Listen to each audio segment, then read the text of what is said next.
Greetings, adventurers, and welcome back to the Den of the Drake. Other dragons hoard gold, while I hoard internet cringe.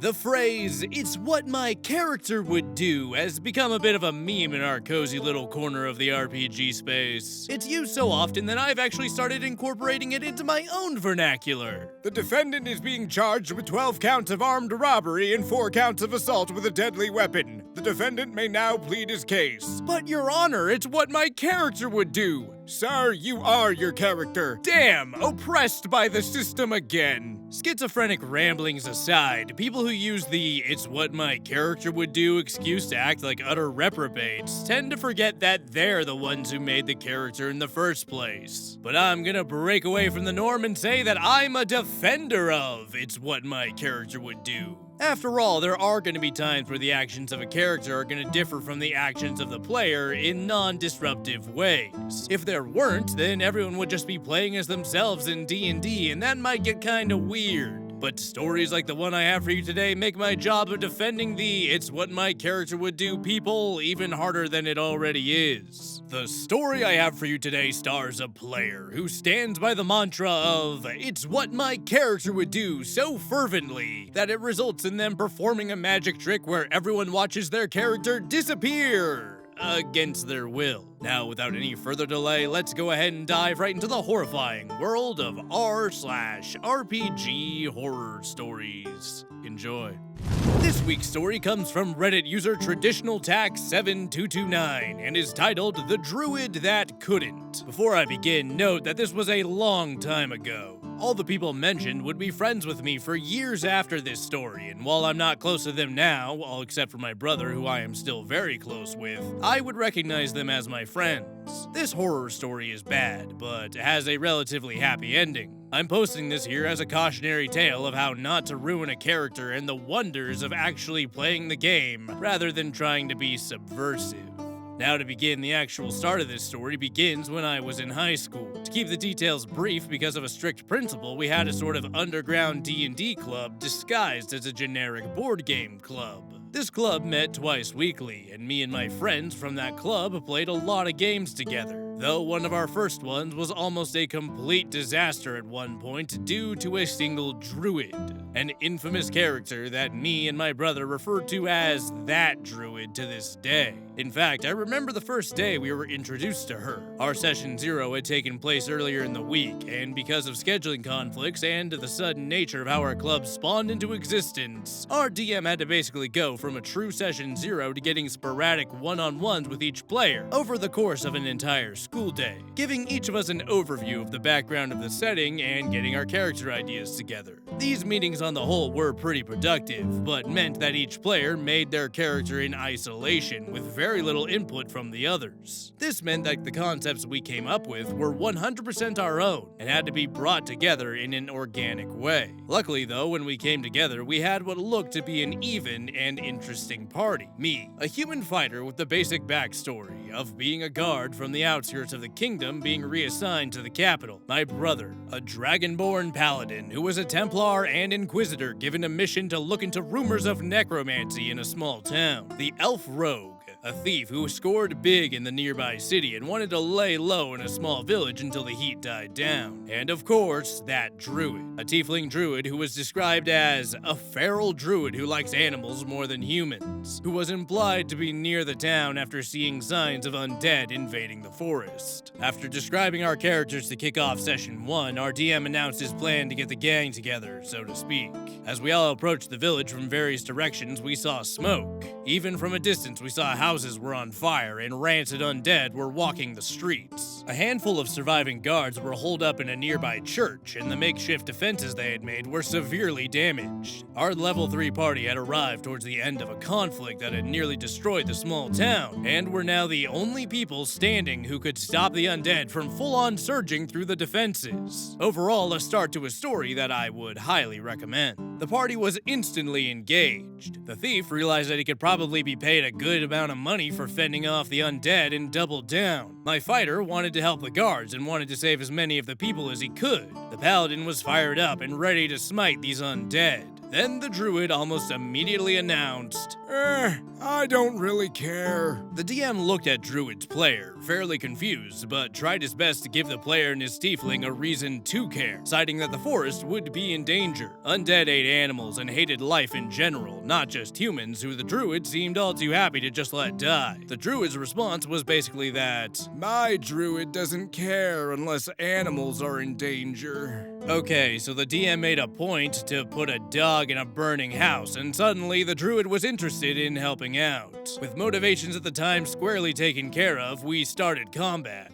The rest of the party ran off to fight with the undead. Meanwhile, the Druid went into the houses looking for the dog, killing undead they met along the way. This, at first, was not a huge issue. Our party was doing pretty well. And with the Druid casting, our rogue sniping from the top of the stone church, and the fighter and the paladin doing their best to slow down the stronger armored skeletons, we felt like we had just enough firepower to win the day. Though the guards were still in trouble, and the defenses were taking a lot more damage than we'd like. It came back to the Druid's turn, and the tiefling quickly went into one of the buildings and stumbled out with the dog. Now that her objective was complete, we thought that she would help us remove the rest of the undead horde, especially because she hadn't used any spells that turn, and still had her action ready to go. To me and the rest of the party's shock, the player said that he was basically gonna spend the rest of the battle petting the dog. Not killing the undead, not taking the dog to safety, not even moving away from the burning building, just sitting there petting the dog. The DM tried to persuade him to make his character do literally anything else, but each decently good point was met with the infamous, It's what my character would do. Even as several turns passed, all the Druid had achieved was petting the dog over and over again. He refused to do anything else as the rest of the party fought to defend the town. It literally got to the point where I, the player who would go after the Druid, would just begin doing my turn after the Paladin, as we just assumed that the Druid wouldn't do anything else for the rest of the fight, an assumption that turned out to be correct. The rest of the fight continued on, and at the climax, a commoner who had been barring the door died because the skeletons were able to break through the defenses. The only reason that more didn't die was because the rogue was lucky enough to crit and kill a skeleton, allowing a guard enough freedom to engage with it, allowing the commoners near the door to disengage. In the end, two things were clear. One, our party was already frustrated with the Druid.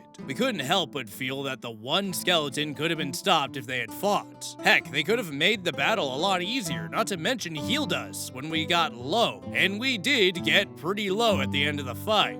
And two, Druid's player didn't care. He had this shit-eating grin the whole time his character was doing nothing, stonewalling any sort of engagement with the battle or other characters with, It's what my character would do. It's not like he didn't care about the game, more like he was obsessed with the idea of putting a wrench in the works and thought that he was a mastermind for creating such a unique character, unaware that he had just spent 20 minutes sitting on his own while everyone else played the game. Okay, so I'm gonna start off by saying that I'm well aware that this is a kid we're talking about, so I'm not gonna be too hard on him. If you say that you weren't an unself-aware moron in high school, then you probably didn't grow out of the whole being an unself-aware moron thing. Kids are dumb, so getting all huffy about a kid doing dumb stuff is like getting pissed when you leave a plate of chicken nuggets unguarded with a beagle in the house and it magically disappears. Yeah, you got your nugs stolen, but what the hell did you expect? Yeah, that story comes from experience, by the way. Beagles are like if Napoleon had a nose 44 times stronger than a regular human's and was a slave to anything that smelled remotely edible. Beagle owners, sound off in the comments. I want to hear your worst stories. All that being said, this channel is about learning from when things go wrong and promoting discussion so you can have a better time at your own D&D table. So we're still gonna do that. So this is definitely one of those times where it's what my character would do becomes so disruptive that it actually strains credibility. You're telling me that your character, surrounded by murderous undead and burning debris, would just sit there and accomplish nothing other than just endangering themselves and the one thing they worked so hard to protect in the first place? This signals one of two things. Either they have zero regard for your game and the stakes you're trying to establish, and in that case, rude, or they've fallen into a common new player trap. Yeah, some people can be so wrapped up in the idea of their character that they forget to make them act and behave like real people. The guy probably went into character creation with the tenet of, "This chick loves animals," being so written in stone that it might as well have been one of the 10 Commandments. Thing is, the personality traits of likes animals and wants to continue breathing are not mutually exclusive. The question of, is this character fun to play with, should override, is this character unique 100% of the time. Amusement parks are fun, but they're far from unique considering how it's a $63 billion industry. But I'd be willing to bet all of this month's ad revenue that more people are gonna want to visit Disneyland instead of singing karaoke while doing backflips into pits filled with live cobras. Even if one of those two suggestions is significantly more unique than the other. I'll say it again. Originality does not automatically equal quality. If you come up with a 100% unique character concept that's never been done before, it's not a bad idea to consider that there may be a reason why no one has ever thought of it before. The campaign moved forwards anyway. Our party was then told that there were more undead, but also were met with a retinue of new troops. They had come to support the town, and they explained some foul force was attacking multiple villages and settlements in this part of the kingdom. They would have us head out to solve the problem and promised the rogue enough gold to match his previous score, and a pardon for his past crimes. Meanwhile, my reassignment was delayed to handle the problem, and the paladin was in full inquisitor mode, ordering the guards around to get information. Meanwhile, during all this RP, the druid was just there, disappearing into the background as the player reassured us that he wouldn't do anything his character wouldn't do. So apparently stopping undead who had been taking over the forest was something a druid of that forest wouldn't do because "I like animals more than humans" was quickly turning into "I only care about animals." Luckily, the DM was able to convince the druid's player to at least have his character care about stopping the undead, at the very least to save the animals. But the rest of the table was starting to wonder if the druid was even worth keeping around to begin with. Not to mention my brother, who usually was a pretty shy guy, was getting very frustrated and vocal with the druid's player, fed up with the constant stonewalling and the fact that it seemed like we had to drag this druid along to do anything. In private, I had a talk that basically went along the lines of, "Calm down, it's just a game." At the time, it made my brother a lot more focused and calm around druid's player, but it was just sort of a band-aid. It was up to the player if he changed, and that wasn't changing anytime soon. Another session came, and our group of 4 left the town in search of the undead.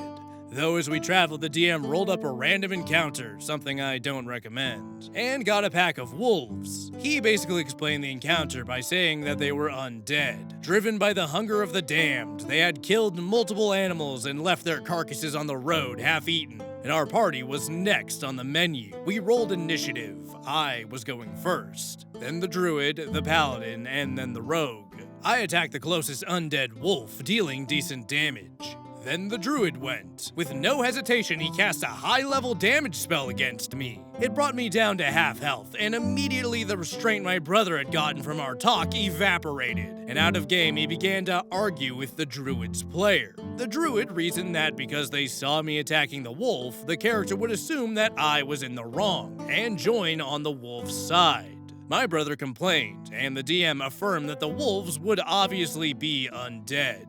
It would be like if a human assumed a wolf was worthy of death because a zombie was attacking it. The two shouted back and forth, with the rest of the table becoming very quiet. They argued all the way until the DM stepped in and simply moved to the next turn, not wanting to get bogged down in all of the arguing. What was done was done. He then said that if my brother wanted to do something about what had happened, it was now his go. My brother decided that upon seeing the druid attack me, he would attack the druid, as they were now a bigger threat than the wolves. So, in a turn where he got a critical on the hit roll, the paladin left the druid at 1 HP. A very cathartic attack made even more so, as the player had constantly bragged about how his characters were the best and built to be overpowered.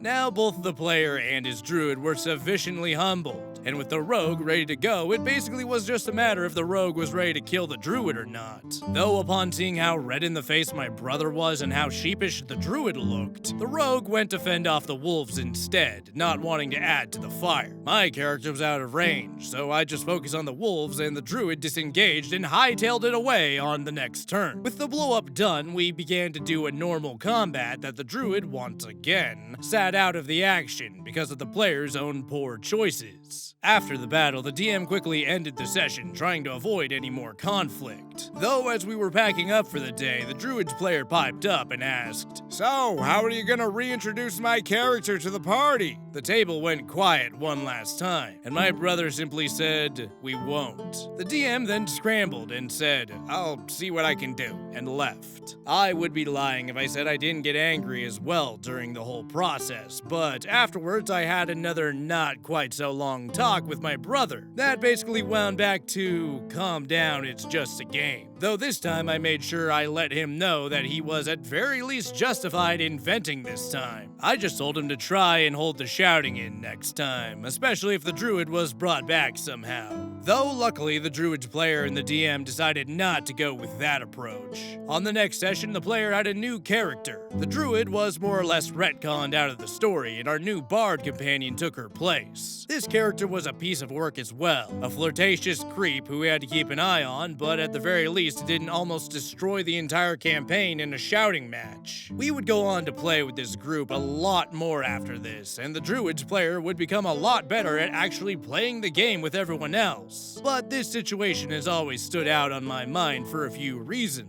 It was a great example of why "it's what my character would do" can be such a huge crutch in terms of roleplay, and that sometimes a character concept is a lot better in your head than in actual play. It also helped me see that my brother had my back, even if it was only fictional threats that we were facing together. TLDR. A druid was so concerned about "it's what my character would do," they forced their character to fade out of existence and almost killed a campaign with a shouting match. End of story.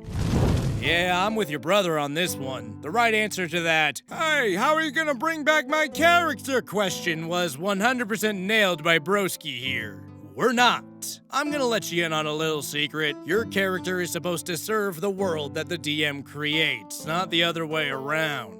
While it is the DM's job to create a world that's interesting for the players, it's the player's responsibility to make characters that enhance the world that they inhabit. Characters that come with a built-in desire to explore plot hooks while also having meaningful interactions with the world and other characters are always going to be winners. But if your character's existence actively detracts from the DM's world building, then you've made a bad character. It's an absurd expectation to believe that a world and plot should morph around including a character that you made entirely to serve yourself. Because that's just not how it works. If I have a job interview and I demand that the hiring manager hosts the interview at my house so I don't have to change out of my PJs, I would not be surprised if they hire me just to give themselves the satisfaction of firing me for being an entitled dumbass. Overall, I think I'm gonna chalk this story up to a dumb kid looking to act out for attention, and trust me, I've been there. But for you prospective D&D players out there, the reality is that character creation should be focused around creating characters that serve the story and the experience of everyone at the table instead of just being focused on how they serve you. Am I saying to only make cookie-cutter man with sword characters? No, of course not. What I am saying is that it's only gonna serve you well to find the balance between a character that's gonna be fun to play and interact with. At no point do you want to become an obstacle that the party needs to overcome, because if you know D&D players, they will overcome you in possibly the most spiteful and ridiculous way possible. And we've had enough horror stories on this channel to prove that horny bards are not the answer. Unless the question is, how do I make the most people as annoyed and creeped out in the shortest amount of time possible? D&D characters are not like characters that we see in movies, books, or video games. It's a lot easier to make a D&D character likable because the main goal of playing a TTRPG is fundamentally different than that of a movie. A movie needs to make its characters much more developed and likable because audiences need to connect connect with them on a personal level in order to get involved in the stories that the media is trying to tell. That's why a lot of modern movies suck so hard today, because Hollywood forgot how to write characters. But the audience for a D&D character? Well, that's just gonna be a handful of your buddies. And if you're a good time while you play that character, then congrats. People are probably gonna like your character. But you know what's always a good time and is liked by everyone? Fan art! That's right, how about you take a look at this week's Gallery of the Drake. This week's fan art comes from viewer Birds with Scales and depicts the Drake humbly explaining why his is the most divine form a creature can take. Yes, I truly am the most glorious thing that God could have gifted the world with. Although, something seems to be going on with my eyes. They're feeling kinda itchy. Yeah, the doctor said I can't eat shellfish anymore because it'll send me into anaphylactic shock. But you know who listens to nerds like that? Other nerds. Do I look like a nerd to you? You look like you're about to keel over. Well, that's just your opinion, Larry. Now pass. Thank you again, Birds with Scales, for submitting your art. If you'd like to see your fan art featured in Gallery of the Drake, be sure to send it to the email in my About section, or upload it to the official Den of the Drake subreddit, linked in the description. Fan art is my favorite part of doing YouTube, and it means the world to me that I can inspire artists like you to create artwork like this. With the story over and artwork displayed, we're gonna go ahead and wrap up. If you enjoyed the video, be sure to like, comment, and subscribe, and send in your fan art. And if you feel like supporting the channel further, my Patreon and merchandise links are in the description. I would like to thank you all for listening, and I hope to see you next time in the Den of the Drake.